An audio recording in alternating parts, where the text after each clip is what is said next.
for the Fine Arts Show, the Rittenhouse Square Fine Art Show, September 20, 21, 22.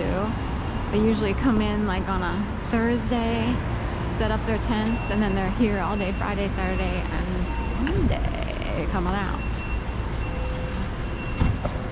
if you can. It's always a fun pastime and thing to see. So, you sort of figure out like what kind of, you know, art and design and the artists you love, you know. It's interesting how many different styles exist. Of course, they're just, you know, getting ready now, and most tents haven't opened, so I am doing an early morning walk around on Friday before my day gets started. And I was going to talk about, I wanted to talk about something really interesting, and that it would be like how disappointed I was in sadly family members in Gainesville, Florida, and this would be this still living, although that's a strong word to use. I'm not sure that they're really living people, because I'm trying to figure out if they grew up in an orchestrated, overly orchestrated and timed way, which isn't for safety, it's more for annoyance factor. So I was kind of compelled to talk about this today through other sources, but I wanted to talk about the level of fear, intimidation, scare tactics, and the ability or the actual disturbing nature it is to witness fake people in action. And I am talking, are they actual puppets? That's how bad this got. So I'll just say that I would show up to visit my aunt who was in hospice care. I was in Gainesville, Florida for 2.5 years. During the pandemic, my mom would pass away in July. My aunt would pass away in April, the following April. My dad passed away in December of coronavirus. He lived in Bradenton, Florida. Also, he was quarantined and sequestered into ICU, and people really didn't get to interact with him once he was in, you know, a special section of the hospital for the coronavirus, COVID-19. I remember talking to you about Cape Cod. So, so anyway, I was kind of creeped out by some activity of a cousin of mine, and I'm okay saying this for various reasons.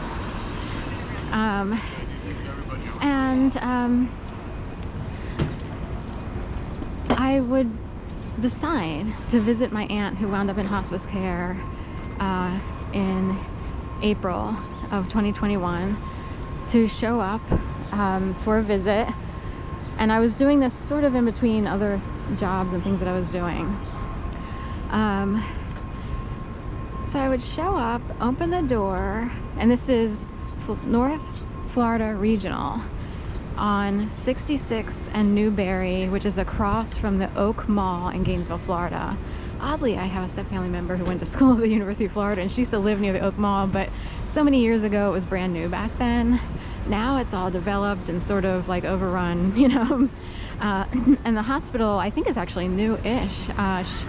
It might not have been there when she lived there. So anyway, the hospital can seem fake-ish. It's odd. It's almost like entering a TV show, and people are acting like we have to be the gay nurse who has night shift in the ICU. Okay, so we have people acting out parts that they've seen maybe on TV. So, but anyway, that was for my mom, that one. But my aunt was in community hospice at North Florida Regional. I walk in, I didn't expect anyone to be there. I thought I would just be visiting with her alone, other than a nurse popping in here and there. So I walk in, I can hear a creepy whistle in the background somewhere. I just want to clobber whoever it is. Who's the whistler? I can't figure out where it's coming from, but it's traveling on the airwaves a little too loudly. Because wherever the person is, they're too far away for it to be heard. So anyway, and yes, stuff carries over the... Just pretend you're on water and voices carry. Voices carry. So, I walk into the hospital room during hospice, which means she was basically terminal at that point for various reasons, including a cracked rib while they were trying to resuscitate her for some other incident. She went from seeming okay, I thought she was going to come back home, to overnight things changed, which causes suspicion in anyone's mind. But how much control do we have over hospitals? Most of us regular people, how do you prove stuff? I have no idea how people wind up in courtrooms being able to sue the medical industry. I have yet to find out, like, what's the secret? Because I know there's about 1 million issues going on in Florida, and potentially even over on the west side of Philly here in the medical buildings. So we got a lot of cases that are questionable.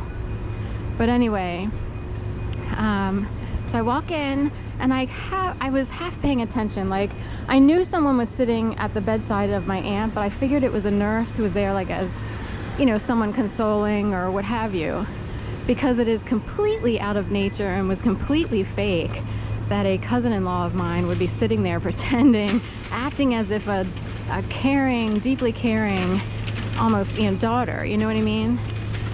So she quickly said, "Sharon, it's me, Sharon." And I'm like, I was so, like, taken aback, I guess, but it would be more like surprised, because I would be more surprised because it was so out of character.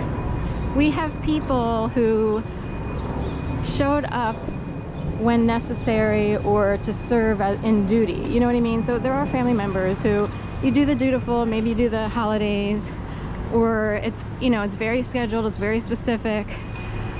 So anyway, you know, I didn't expect to see her there, especially holding my aunt's hand, as if, I was like, are you kidding? It came across as so ugly and insincere, it was disturbing. So anyway, I hung out there for a while. They happened to have an adopted daughter named Gracie. And sort of like George Burns's old husband, he used to say Gracie, his wife or whatever. So they have an adopted daughter. She's basically innocent, you know, she's stuck with these people. I'm sure, you know, they've developed a bond, so whatever. There's, you know, not much you can do about that.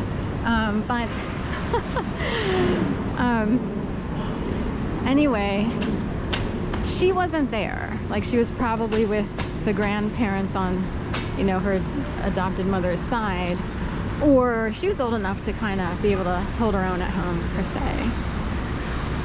But there was a community hospice nurse or healthcare person who goes around